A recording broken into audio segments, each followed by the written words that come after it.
ઉત્તરાયણ પહેલા જ પતંગની દોરીઓ ઘાતક બની રહી છે। મહેસાણામાં દોરીથી ગળું કપાઈ જતા એક યુવકનું મોત થયું।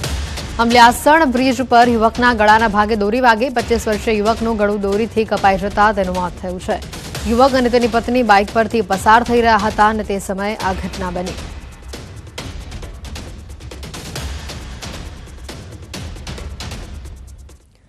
એક સાધુનો યુવતી સાથેનો વિડીયો તેમજ ફોટા વાયરલ થતા વિવાદ ઉભો થયો છે। યુવતીનો આરોપ છે કે સાધુ વેશમાં યુવકે તેની સાથે 7 મહિના સુધી સંબંધ રાખ્યા। યુવતીએ સાધુ સાથે હારતોરા કર્યાના વિડીયો અને ફોટા સોશિયલ મીડિયા પર મૂક્યા છે। મહંત ગોવિંદગીરી મહારાજ નામના સાધુ સામે છેતરપિંડીના યુવતીના આક્ષેપ છે।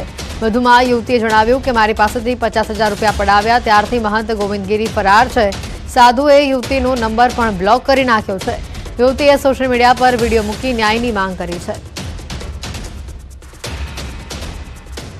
क्योंकि वो मेरे साथ रिलेशनशिप में थे और वो मेरे बारे में सब कुछ जानते थे और सब जगह पे सोशल मीडिया पे मेरे साथ फोटो वीडियो भी डालते थे हर जगह पे। और पिछले कुछ टाइम से उन्होंने मुझे ब्लॉक करके रखा है और झूठ बोल के गए मुझसे कि मैं आ रहा हूँ। 50,000 रुपए लेके गया था, प्रॉपर्टी का कुछ नाम लेके अपनी, वो तद्दन झूठ था। वो रहवासी बीकानेर राजस्थान के है ऐसा मुझे उन्होंने बताया हुआ था।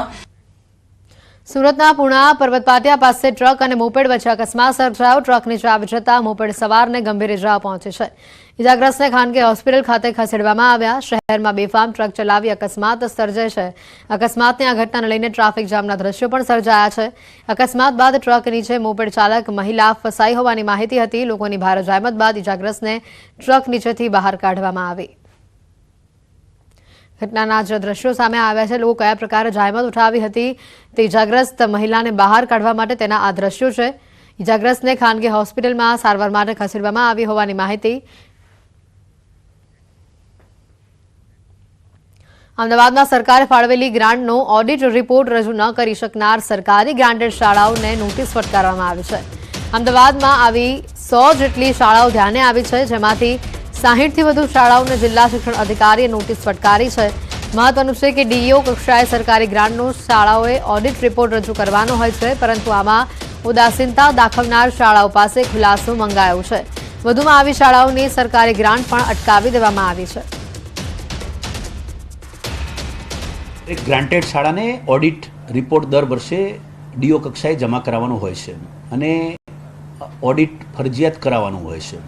તો શાળા કક્ષાએથી આમાં જે ઉદાસીનતા દાખવી છે તેવી અમદાવાદ શહેરની 100 જેટલી શાળાઓ ધ્યાને આવી છે અને 100 સ્કૂલોને ગયા વર્ષના કેટલાકને ઓડિટ બાકી છે, તો કેટલાકને 2 થી 3 વર્ષના ઓડિટ કરાવવાનો બાકી છે।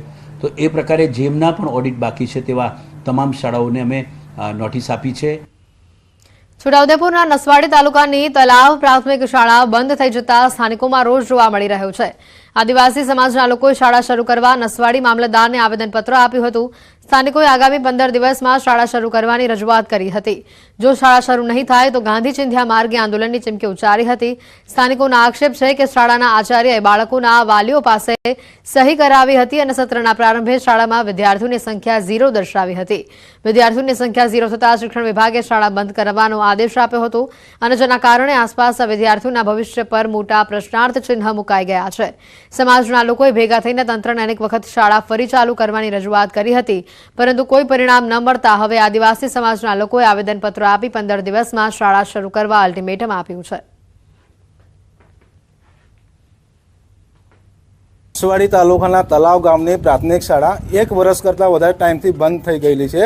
તેને ફરીથી શરૂ કરવા માટે આવેદનપત્ર આપવા નસવાડી આવેલા છે અમે લોકો બધા। સાહેબ તલાવના આપણે પ્રાથમિક શાળાના મેન મુખ્ય શિક્ષક છે, તેમણે પોતાના અંગત લાભ માટે એમણે 0 સંખ્યા બાળકોની બતાવીને બાળકોની એલસી કાઢીને પછી એ રીતના બંધ કરી દીધી છે। દિન 15માં ફરીથી શરૂ કરવામાં આવે અને આ શિક્ષક પર કાયદેસરની કાર્યવાહી કરવામાં આવે અને સસ્પેન્ડ કરવામાં આવે એવી ગ્રામજનોની માંગ છે અને સમાજની માંગ છે। આવનારા સમયમાં જો 15 દિવસની અંદર આ શાળા શરૂ કરવામાં નહીં આવશે તો આવનારા સમયમાં સમાજની સાથે રાખીને હજારોની સંખ્યામાં રોડ રસ્તા પર ઉતરી આવીશું અને ઉગ્ર ગાંધી ચિંધ્યા માર્ગે આંદોલન પણ કરીશું। છોટાઉદેપુર શિક્ષણ જગતને શર્મસાર કરતી આ ઘટના સામે આવે। શિક્ષકે 9મા ધોરણની 13 વર્ષની વિદ્યાર્થીનીની છેડતી કરી। શાળાના ઓરડામાં લંપટ શિક્ષક સંજય પારેખે કિશોરી સાથે અડપલા કર્યા।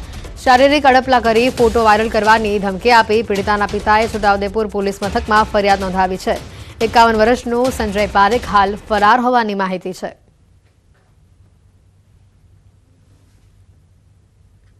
તું બીજાને વાત કરીશ તો હું તારે હોસ્ટેલે આ બધું કહી દઈશ એવી રીતે મને એ ડરાવતા હતા. એને કારણે હું કોઈને ના કીધું. જ્યારે બીજા દિવસે હું જ્યારે હું મીડિયાવાળાને એવું કીધું કે જાઉં મેં ત્યારે પોલીસ સ્ટેશને કમ્પ્લેન કરવા જાઉં તો પણ મને પકડી લીધી. એક એવા હશે કે મને આવવા પણ નથી દેતી. હું આવતી હતી તો પણ એ ટીચરોને કીધું કે મને જવા દો તો પણ મને પકડી લીધી. આવું તો 2 વાર આવી તો 3જી વાર થઈ. 2 વાર એમને માફ કરે પણ 3જી વાર એને કેવી રીતે માફ કરવાના હોય? એક સ્કૂલમાં અભ્યાસ કરતી વિદ્યાર્થીની જેની ઉંમર છે 13 વર્ષની, એના જે સ્કૂલમાં અભ્યાસ કરે છે એ સ્કૂલના ટીચર છે એમની જો બાળકી ઉપર એમને બીભત્સ માંગણી કરેલ, છોકરીએ ના પાડતા એમની જોડે શારીરિક અડબડા કરેલ, તે બાબતની ફરિયાદ આવતા આજરોજ ફરિયાદ નોંધી લઈ દાખલ કરવામાં આવેલ છે. કચ્છના રાપરમાં વિદ્યાર્થીઓને શિક્ષણ આપવાને બદલે શાળામાં સાફ સફાઈ કરવામાં આવતી હોવાનો આ કિસ્સો સામે આવ્યો છે. રાપરની શાળામાં વિદ્યાર્થીઓનો સાફ સફાઈ કરતો આ વિડીયો વાયરલ થઈ રહ્યો છે. રાપરના ઉમૈયા ગામની માધ્યમિક શાળામાં સફાઈ કામ કરતા વિદ્યાર્થીઓનો આ વિડીયો વાયરલ થયો છે. શિક્ષણ આપવા બદલે વિદ્યાર્થીઓને શાળાનું મેદાન સાફ કરાવવામાં આવ્યું. વિડીયોમાં વિદ્યાર્થીઓ ગ્રાઉન્ડ લેવલિંગ અને ઘાસ દૂર કરતા નજરે પડી રહ્યા છે. શાળાનો વિડીયો સોશિયલ મીડિયા પર હાલ વાયરલ થઈ રહ્યો છે. ઘટનાના દ્રશ્યો જોવા મળી રહ્યા છે, જ્યાં વિદ્યાર્થીઓ ભણવાની જગ્યા પર શાળાનું ગ્રાઉન્ડ સાફ કરતા જોવા મળી રહ્યા છે અને જેને લઈને અનેક સવાલો પણ ઉભા થઈ રહ્યા છે. હાલ આ વિડીયો વાયરલ થઈ રહ્યો છે. વિદ્યાર્થીઓને શિક્ષણ આપવાના બદલે શાળામાં સાફ સફાઈ કરાવવામાં આવી. રાપરની આ શાળાનો વિડીયો વાયરલ થયો છે. વિદ્યાર્થીઓનું સાફ સફાઈ કરતું આ વિડીયો હાલ વાયરલ થઈ રહ્યો છે. રાપરના ઉમૈયા ગામની માધ્યમિક શાળામાં સફાઈ કામ કરતા વિદ્યાર્થીઓનો આ વિડીયો વાયરલ થતા અનેક પ્રશ્નો ઉભા થઈ રહ્યા છે. શિક્ષણ આપવા બદલે વિદ્યાર્થીઓને શાળાનું મેદાન સાફ કરવું પડશે. એટલે શિક્ષણ જો તમારે મેળવવું હોય તમારે પહેલા સાફ સફાઈ કરવી પડશે. આ પ્રકારનો ઘાટ અહીંયા ઘડાયો છે. વિડીયોમાં વિદ્યાર્થીઓ ગ્રાઉન્ડ લેવલિંગ અને ઘાસ દૂર કરતા નજરે પડી રહ્યા છે. શાળાનો આ વિડીયો સોશિયલ મીડિયા પર વાયરલ થતા અનેક લોકોમાં વાલીઓમાં રોષ જોવા મળી રહ્યો છે. વધુ માહિતી મેળવીશું. મેહુલ જોડાઈ ચૂક્યા છે ફોન લાઈન ઉપર સંવાદદાતા. મેહુલ, હાલ જે આ વિડીયો વાયરલ થયો છે કેવા પ્રકારની કાર્યવાહી હાથ ધરાઈ છે? જી, ચોક્કસથી વાત કરી તો રાપર તાલુકાનો જે ઉમૈયા ગામ આવેલું છે ત્યાં માધ્યમિક શાળામાં સફાઈ કરતા વિદ્યાર્થીઓનો વિડીયો છે તે વાયરલ થયો છે. શિક્ષણ આપવાને બદલે વિદ્યાર્થીઓને ગ્રાઉન્ડ સાફ સફાઈ કરાવવામાં આવ્યું હોય તેવો વિડીયો છે તે વાયરલ થયો છે. વિડીયોમાં વિદ્યાર્થીઓ ગ્રાઉન્ડ લેવલિંગ અને ઘાસ દૂર કરતા નજરે પડ્યા છે.